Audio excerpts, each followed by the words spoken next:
তল্লাশির নামে অত্যাচার, পরীক্ষার্থীদের তল্লাশির নামে নগ্ন করার অভিযোগ, ডিএলএড পরীক্ষার্থীদের শ্লীলতাহানির অভিযোগ তালিত গৌড়েশ্বর উচ্চ বিদ্যালয়ের ঘটনায় রীতিমতো চাঞ্চল্য। ঠিক কি অভিযোগ, স্কুল কর্তৃপক্ষই বা কি বলছে জানবো। শরদিন্দু রয়েছে আমার সঙ্গে। শরদিন্দু, দেখো, এই চাঞ্চল্যকর অভিযোগ উঠেছে এবং পরীক্ষার্থীদের অভিযোগ, মহিলা পরীক্ষার্থী, পুরুষ পরীক্ষার্থী সকলেরই অভিযোগ যে এই যে তল্লাশির নামে, অর্থাৎ পরীক্ষা কেন্দ্রে ঢোকার আগে তাদেরকে যে তল্লাশি নেওয়া হয় তা যথেষ্ট আপত্তিকর। তাদের নিম্নাঙ্গের পোশাক পর্যন্ত খুলে তল্লাশি চালানো হয়েছে, একরকম নগ্ন করে তাদেরকে তল্লাশি চালানো হয়েছে এবং তাদের বক্তব্য এমন নির্দেশ কোথাও নেই, তা সত্ত্বেও বাড়াবাড়ি করেছে এই যারা তল্লাশিতে যুক্ত ছিল তারা, এবং তারা এ ব্যাপারে জেলা স্কুল পরিদর্শকের কাছে লিখিত অভিযোগ জানিয়েছে।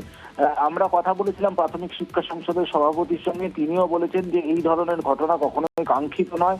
কারা এই ধরনের কাজ করেছে তা জানতে ডিআইকে নির্দেশ দেওয়া হয়েছে, তদন্ত করার নির্দেশ দেওয়া হয়েছে, পাশাপাশি প্রধান শিক্ষকের সঙ্গেও যোগাযোগ করা হয়েছে।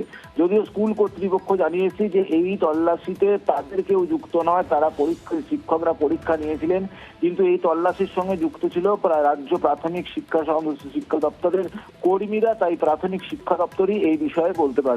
সব মিলিয়ে পরীক্ষার্থী এবং তাদের অভিভাবকরা এই ব্যাপারে ক্ষোভ প্রকাশ করেন। তাদের বক্তব্য যে নিয়ম বহির্ভূত হবে এই তল্লাশি চালানো হয়েছে। বেশ শরদিন্দু।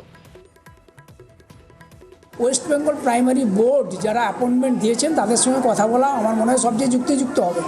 আমরা এরকম ধরনের আমাদিকে কোনো ছাত্রী এসে অভিযোগ করেনি, আর আশা করি এই জিনিসটা হয়।